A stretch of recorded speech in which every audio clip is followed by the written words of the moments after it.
안녕하세요. 자동차에 거주는 남자 이상입니다. 요즘 국내 자동차 시장에서 연일 핫한 모델들이 출시되고 있는데요. 미국에서 온라인으로 먼저 공개되었던 현대자동차 신형 아반떼 풀체인지 모델이 3월 25일 사전 계약을 실시한다고 합니다. 오늘은 소비자들이 가장 많이 고민할 것 같은 두 대의 차종을 면밀히 비교해 볼까 합니다. 바로 신형 아반떼와 르노 삼성의 XM3입니다.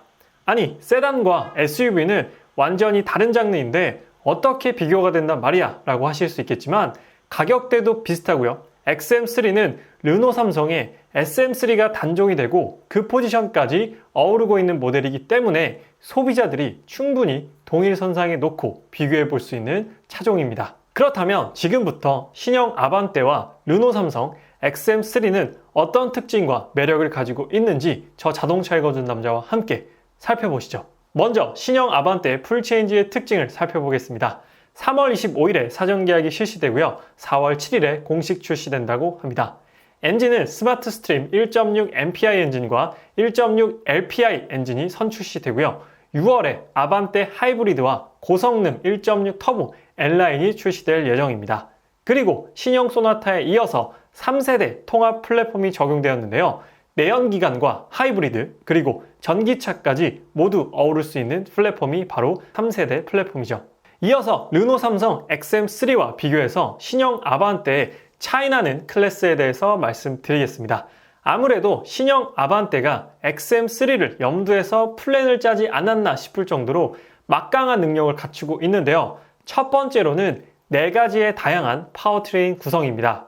이번 신형 아반떼는 무려 4가지의 파워트레인으로 구성될 예정인데요. 4월 7일에 먼저 출시되는 가솔린과 LPG 모델, 그리고 6월에 출시 예정인 하이브리드와 고성능 터보까지 총 4가지 파워트레인으로 다채롭게 구성되어 있습니다.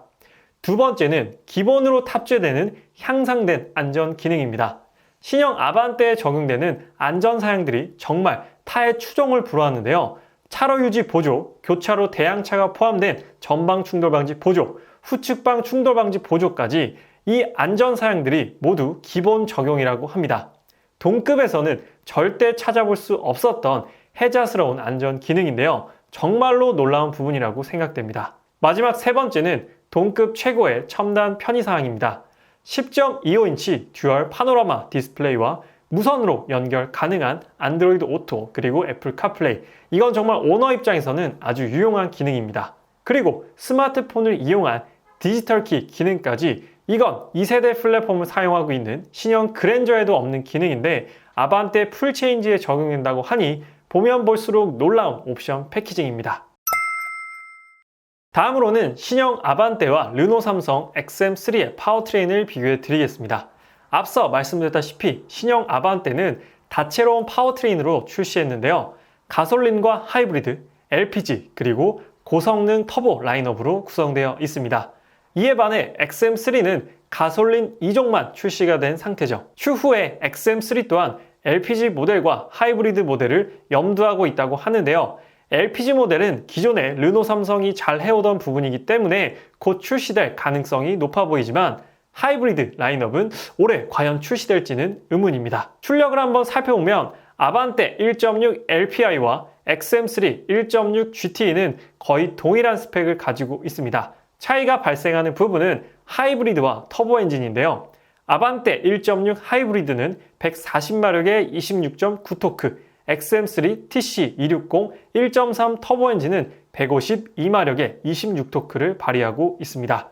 아무래도 출력 부분은 하이브리드보단 터보 엔진이 우위를 점하고 있는데요. 아반떼 하이브리드는 현재 예상되는 복합 연비가 21.2입니다. 정말 어마무시한 연비를 보여주고 있기 때문에 연비에 초점을 두시는 소비자에겐 더할 나위 없는 선택이 될 것 같습니다. 추가적으로 LPG 모델과 터보 모델까지 있는 신형 아반떼는 소비자의 선택의 폭을 더욱 넓혀줄 라인업을 갖추고 있다는 것도 XM3와 차이가 드러나는 부분입니다. 파워트레인에 이어서 크기와 서스펜션을 비교해 보도록 하겠습니다. 4가지 항목, 전장, 전폭, 전고, 휠베이스의 크기를 말씀드리도록 할게요. 전장 같은 경우에는 XM3가 10mm가 더 길고요. 전폭은 XM3가 10mm가 더 좁습니다. 그리고 전고, 높이 같은 경우에는 아무래도 XM3가 SUV 라인업이기 때문에 150mm가 더 높은 전장을 가졌고요. 그리고 실내 공간, 거주성 부분은 동일합니다. 놀랍게도 동일한 스펙을 가지고 있어요. 신형 아반떼의 휠베이스와 르노 삼성 XM3의 휠베이스가 2720mm로 동일한 휠베이스를 갖추고 있습니다. 다음으로 서스펜션은 신형 아반떼는 멀티링크, XM3는 토션빔이 적용되어 있습니다. 아무래도 아반떼가 무게중심이 낮은 세단이기도 하고요. 서스펜션도 멀티링크가 적용되어 있기 때문에 승차감 부분, 주행 성능 부분에 있어서는 XM3보다는 확실히 우위를 점하지 않을까 생각됩니다.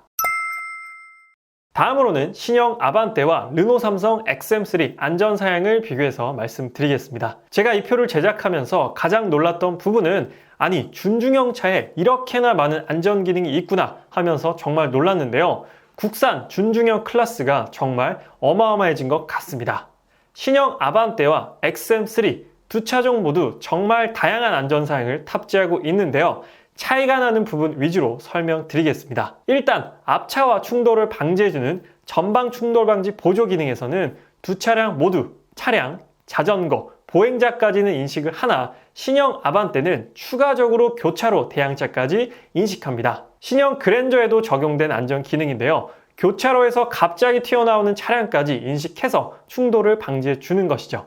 같은 전방 충돌 방지 보조 기능이라도 인식하는 범위에 차이가 있게 되고요. 나머지 사각지대 경고, 차로 이탈 방지 보조, 차로 이탈 경고는 두 차종 모두 동일하게 적용되어 있으나 차로 유지 보조 기능은 신형 아반떼에만 적용되어 있습니다. 그리고 후측방 충돌 방지 보조, 후방 주차 충돌 방지 보조, 내비게이션 기반 스마트 크루즈 컨트롤 기능, 그리고 운전자 주의 경고 기능까지도 신형 아반떼에만 적용되어 있는 안전 기능입니다.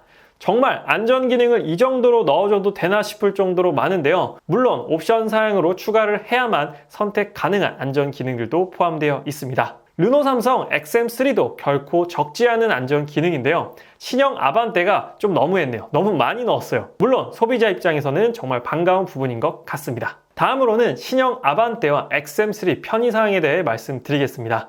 편의사항도 준중형급이라고 믿기지 않을 정도의 스펙을 보여주고 있는데요. 하나씩 살펴보시죠. 먼저 신형 아반떼는 동급 최초 10.25인치 파노라마 디스플레이를 지원하고요. 무선으로 연결 가능한 안드로이드 오토와 애플 카플레이, 이건 현재 벤츠에서도 안 되는 기능인데 정말 부럽습니다. 그리고 스마트폰을 이용한 디지털 키, 이제는 키가 없이 집에서 나와도 휴대폰만 있다면 문을 열고 시동을 걸어서 주행까지도 가능한 것이죠. 이것도 정말 부럽습니다. 키를 집에 놓고 나와서 차 앞까지 갔다가 다시 집으로 돌아갔던 때가 저도 많았는데요. 그럴 때 생각해보면 정말로 유용한 기능이라고 생각됩니다. 그리고 앰비언트 라이트는 무려 64가지 색상으로 변경이 가능하고요. 스마트폰을 통한 원격 제어 시스템인 블루링크도 지원합니다. 르노 삼성 XM3는 맵인 클러스터, 즉 화면에서도 지도를 볼 수 있는 기능이 포함된 10.25인치 디지털 계기판이 지원이 되고요. 9.3인치 세로형 디스플레이가 적용되어 있습니다. 10.25인치 가로형보다는 작은 크기지만 활용도 면에선 세로형 디스플레이가 좀 더 유용하지 않을까 싶기도 하네요. 그리고 보스 스피커 적용이 가능하고요. 앰비언트 라이트는 8가지 색상으로 변경 가능합니다. 블루링크와 같은 이지 커넥트 서비스를 통해 원격으로 차량 제어가 가능하고요.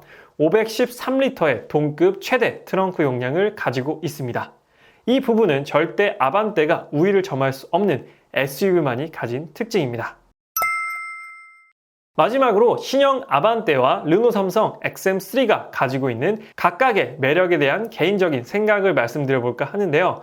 영상 초반에 언급드렸다시피 세단과 SUV이기도 하고 서로의 매력이 또렷한 차량들이긴 하지만 가격적으로나 타깃 구성으로 고려해 봤을 때 충분히 경쟁 차종이 될 수 있는 모델이라 생각됩니다. 먼저 신형 아반떼의 매력은 명실공히 준중형급에서 항상 최고를 지켰던 모델이었다라는 특징이 있고요. 하지만 최근 삼각대로 인해서 그 위상이 많이 떨어졌었습니다. 이번 아반떼 풀체인지 모델은 그 위상을 충분히 끌어올릴 만한 디자인을 갖춘 모델이라 생각되고요. 특히나 인테리어 디자인은 수입차 못지 않은 감각적인 디자인으로 저를 포함해서 많은 사람들을 놀라게 만들었습니다. 그리고 다양한 파워트레인과 최첨단 사양이 적용된 부분 또한 가장 매력적인 특징이라 생각됩니다. 르노 삼성 XM3는 국내 유일의 쿠페형 SUV라는 독보적인 장르를 담당하고 있다는 게 누구도 넘볼 수 없는 특징이고요. 동급에서 가장 스타일리시한 SUV로 평가받기도 합니다. 그리고 디자인과 상품성에 비해 너무도 뛰어난 가격 경쟁력을 갖췄다라는 점도 소비자 입장에서는 너무도 매력적인 부분이고요. 세단 대비 넓은 적재 용량을 갖추고 있다는 점도 요즘 세단보다는 SUV라는 트렌드에 걸맞는 특징이기도 합니다. 마지막으로는 신형 아반떼와는 또 다른 느낌의 감각적인 젊은 스타일의 인테리어인데요. 가로형 디스플레이에 익숙해져 있는 소비자들에게는 새롭게 다가오는 세로형 디스플레이와 직관적인 버튼들은 르노 삼성 자동차의 특징이라 생각됩니다. 그래서 오늘은 신형 아반떼와 XM3 구입을 고민하고 계신 분들께 조금이나마 도움을 드리고자 자료를 만들어 영상을 전달 드렸는데요. 저라도 정말 많이 고민될 것 같습니다.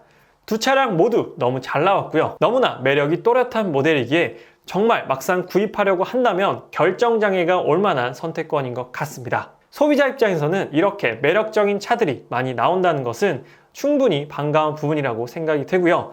차를 산다는 건 언제나 즐거운 고민이기 때문에 이렇게 하나씩 비교해 가면서 골라가는 과정이 제일 행복하지 않나 생각이 됩니다. 앞으로도 신형 아반떼와 르노 삼성 XM3에 대한 다양한 소식 전달드릴 예정이니 아직 자동차 읽어준 남자 구독 안 하신 분들께서는 구독 한번 부탁드리도록 하고요.